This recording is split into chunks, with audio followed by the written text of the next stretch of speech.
Bismillahirrahmanirrahim. Selamat datang kembali di Tabak Nalar, nalar yang menuntun langkah. Oke, di video kali ini kita akan membahas satu hal yang menarik lagi. Namun sebelum itu, saya awali dengan kalimat kita punya gedung republik, tapi isinya feodalisme. Dari panggung UGM, Rocky Gerung mengingatkan kita kembali pada etos kerja Sudirman dan Hugeng yang kini seolah ditukar dengan makan siang gratis. Oke, mari kita sama-sama untuk melihat videonya. Kata siapa novelnya yang nulis itu? God of Small Things. Roy yang dapat Nobel, Arundhati. Kita coba pahami kehidupan hari ini dengan mulai menguji bahwa ada etos bernegara yang hilang di kita. Sejumlah oposan bertemu dengan Presiden Prabowo, keluar dari Kertanegara senyum. Setelah oposisi pasti dapat posisi. Lalu perlu menerangkan pada publik isi pertemuannya ABCD itu. Padahal 2 hari setelah itu Presiden Prabowo pidato di Sentul. Tidak ada yang boleh menghalangi pemerintah dalam upaya untuk mencapai kemakmuran, keadilan, kejujuran. Semua normatif itu diucapkan oleh Presiden Prabowo. Tapi di ujungnya dia bilang, asal jangan cari gara-gara dengan kerusuhan. Walaupun dia masih tambahkan, bom molotov nggak boleh.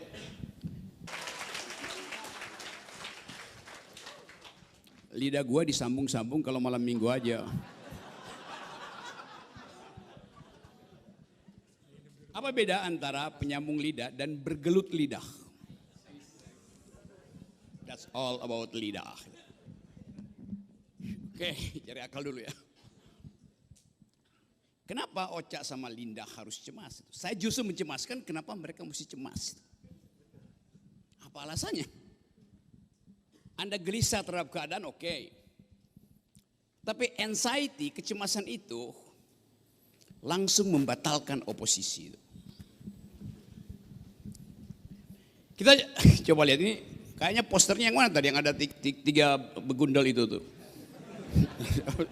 Sini ada Sultan Syahrir, di sini ada Sudirman, di sini ada mana-mana, gue mau lihat, lupa. Oke. Kenapa upaya untuk menghasilkan republik harus minta izin pada Sudirman, minta izin pada Hugeng, minta izin pada Syahrir? Kenapa?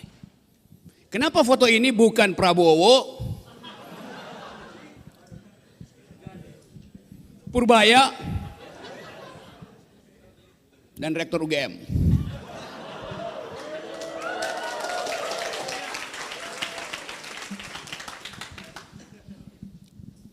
Dipilih sengaja untuk mengingatkan bahwa republik bukan sekedar bentuk, tetapi etos bernegara. Kita mau coba hidupkan itu. Sudirman, etos bernegaranya sudah memperlihatkan pemihakan pada publik. Hugeng juga begitu, secara individu dia memihak rakyat sehingga tersingkir dari kekuasaan Orde Baru. Syahrir memperlihatkan seluruh hidupnya dimaksudkan untuk membenahi yang disebut public sphere, public value. Jadi semua kita sebetulnya diminta untuk mengingat kembali bahwa dasar-dasar etos republikanisme itu sudah diucapkan, dipraktekkan, dan diambil konsekuensi oleh 3 tokoh itu. Yang tersisa adalah makan siang bergizi gratis. Apakah itu etos publik? Yang tersisa adalah utang 800 triliun. Apakah itu etos republik? Saya tadi baca berita di NTT, Anda tahu berita itu. Anak umur 10 tahun memilih bunuh diri, saya pakai kata memilih, untuk menyelamatkan hidup ibunya. Dia minta dibelikan buku, ibunya bilang tidak ada uang. Lalu dia memilih bunuh diri. Satu tindakan republikanisme. Yang kalau kita bongkar, anak 10 tahun bisa memilih bunuh diri dan menulis surat pada ibunya. Ibu, saya pergi dulu. Ibu tidak perlu bersedih. Harga buku itu berapa? 10.000.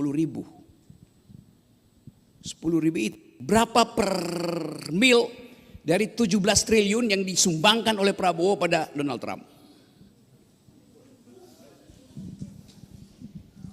Apakah Prabowo punya etos republikanisme?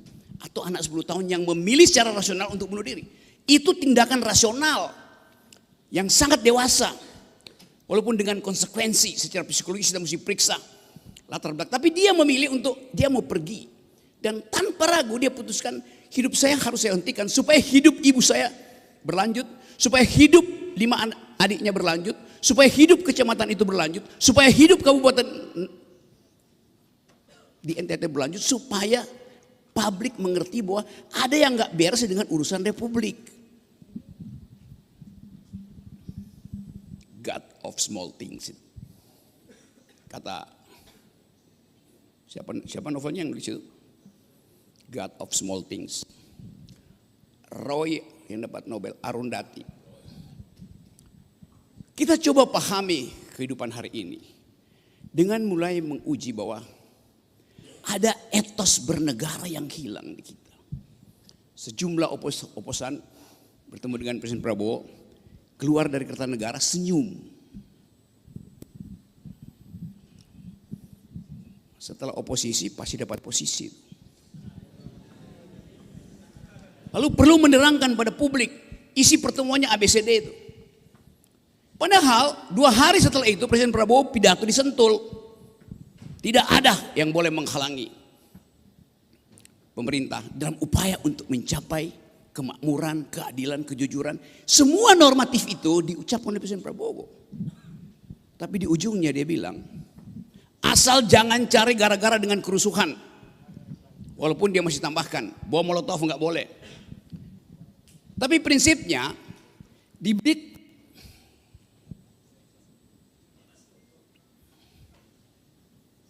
Kenapa saya nggak ditalamin di sini?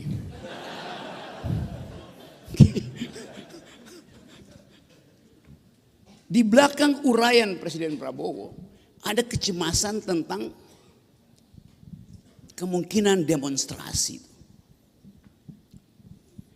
Coba kita lihat, seolah-olah stabil, tapi undercurrent politiknya penuh dengan kegelisahan. Ini kehidupan pertama ketika kita paham bahwa pada akhirnya seluruh investasi buruk selama 10 tahun Jokowi harus ditelan oleh Prabowo. Udah di sini sebetulnya tuh kemarahan publik. Udah di sini ketidakadilan, di sini ketidakjujuran. Sekali Prabowo datang bicara, dia langsung sampai di hidung. Maka Presiden akhirnya tenggelam. Ditenggelamkan oleh pas event. Apakah IHSG drop kemarin gara-gara kebijakan Prabowo? Ya sinyalnya di situ. Tapi ini akumulasi dari pemalsuan dokumen, dari goreng-goreng saham tuh selama 10 tahun.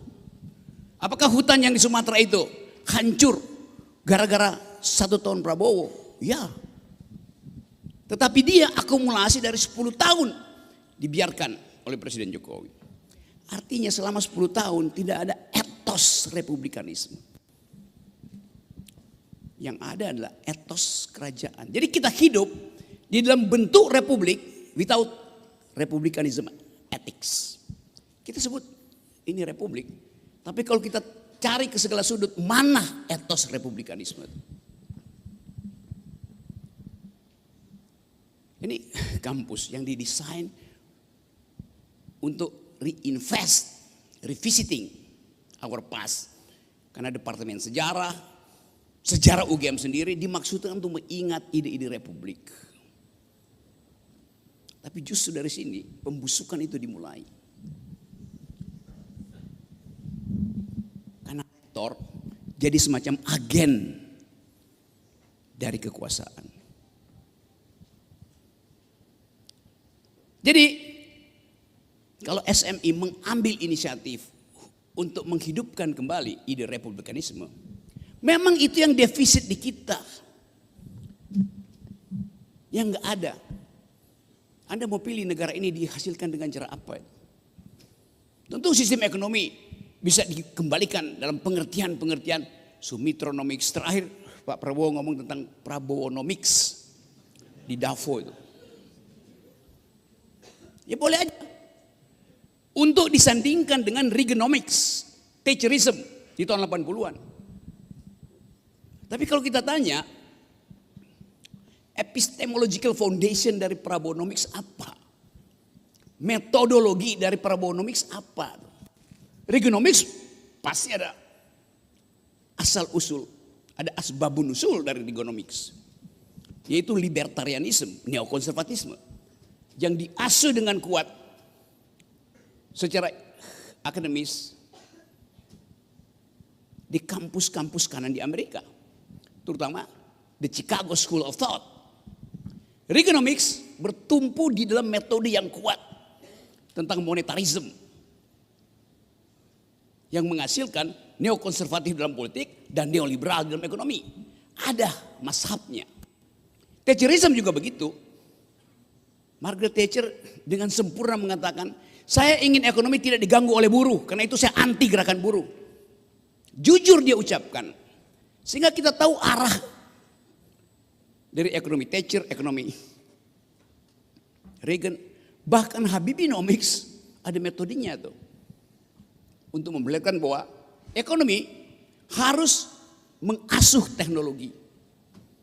Jadi semua hal yang bisa diberikan fondasi oleh ilmu pengetahuan bebas untuk diperdebatkan dan dipertengkarkan. Sekarang orang mau bertengkar tentang Prabowonomics. Di mana pintu masuknya? Sesuatu yang secara elementer tidak bisa dihasilkan oleh dunia kampus. Apakah UGM pernah bicara tentang Prabowonomics? Jadi Pak Presiden self-note mengucapkan sendiri. Reagan tidak mengucapkan Reaganomics. Dia dihasilkan oleh diskurs panjang untuk menyebut ini a kind of economics, namanya Reaganomics. Thatcher juga begitu.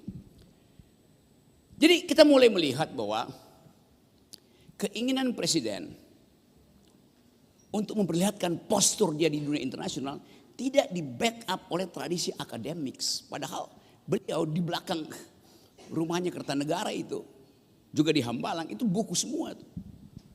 Tapi buku hanya disebut buku kalau ada kelompok yang mendiskusikan isi buku itu. Apakah orang-orang di sekitar Pak Prabowo mendiskusikan ide republikanisme?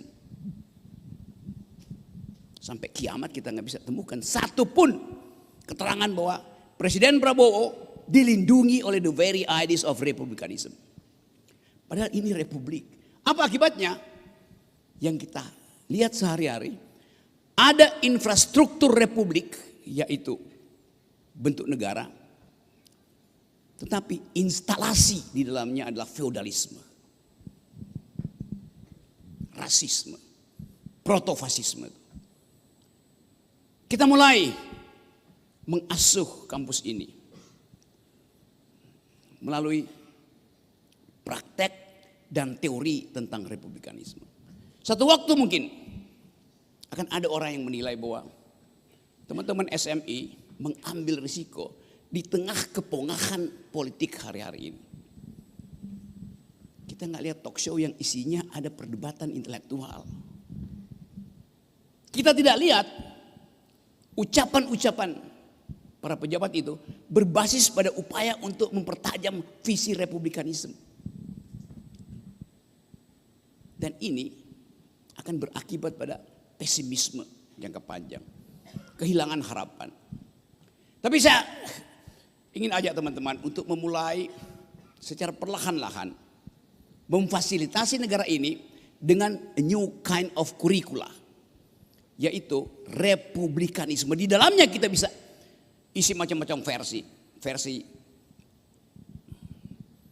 ekosipasi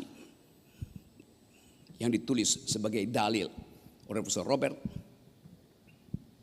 versi hukum progresif yang diperjuangkan oleh Uceng. Jadi inti dari kita berkumpul di sini adalah untuk connecting the dot of republicanism yang ada di Universitas Hatta, yang ada di Universitas Samratulangi, yang ada di Hasanuddin tuh. Kita ingin bikin koneksi itu, the web of intellectual.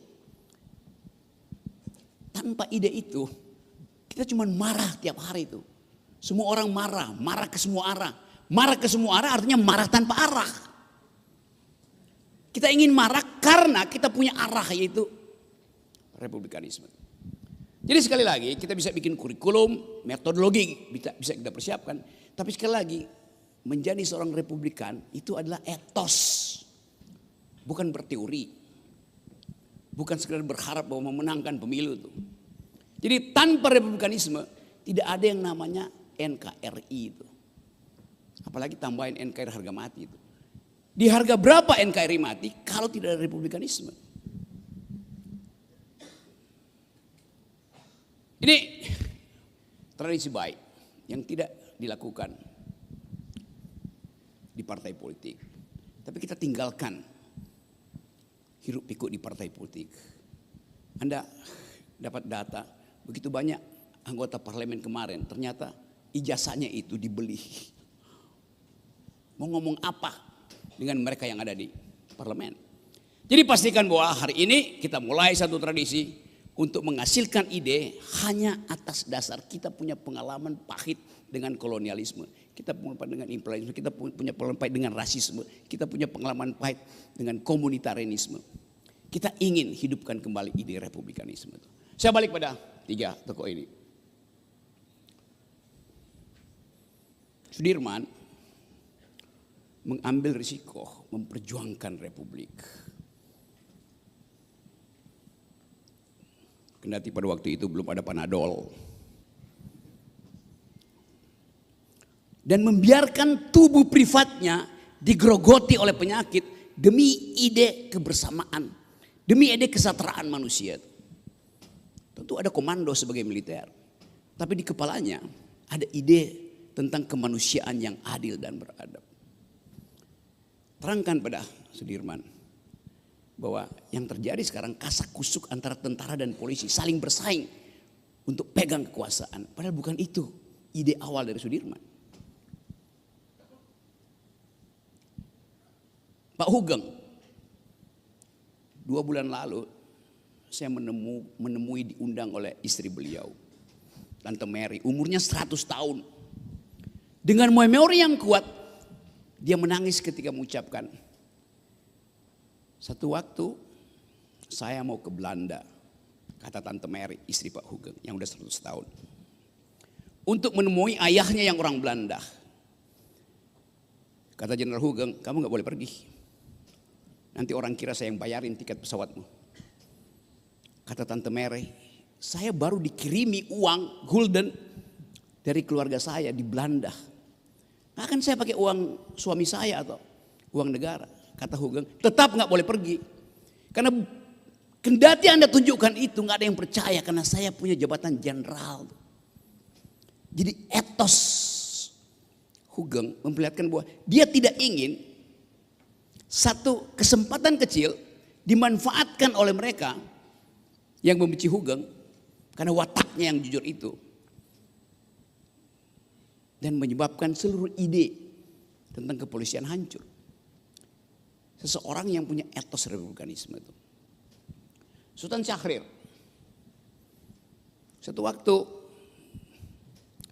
Sultan Syahrir naik pesawat di sekitar Indonesia Timur. Lalu dia lihat dari jendela. Dia komentar pada, kalau nggak salah, Rosyan Anwar ikut di pesawat. Kelihatannya kita akan punya masalah besar, kata Sultan Syahrir waktu itu. Kenapa, Bung? Saya lihat perkampungan kita itu berkelompok-berkelompok. Ada komunitas-komunitas tapi tidak terhubung dengan isu publik. Komunitarianisme hidup without public sphere. Jadi Sultan Syahrir mengambil risiko untuk berhenti jadi politisi dan mulai melakukan pendidikan politik. Karena dia melihat bahwa di dalam keadaan semua orang tidak terhubung dengan isu publik, tidak ada ide republikanisme, yang ada adalah pameran demagog. Maka dia memilih untuk jadi pedagog, dan kita tahu sejarahnya. Jadi kita lihat betapa etos republikanisme adalah pilihan otentik dengan resiko eksistensial. Sekarang Anda ajukan pertanyaan, siapa dari 100 Menteri Prabowo yang do speak republikanisme dalam pengertian etos dari 3 referensi kita hari ini? Kita bisa perlebar referensinya. Tapi kita memulai menutup kecemasan kita tadi. Kita bukan orang-orang yang pesimis, juga bukan orang-orang yang optimis. Kita orang-orang yang determinis. Terima kasih.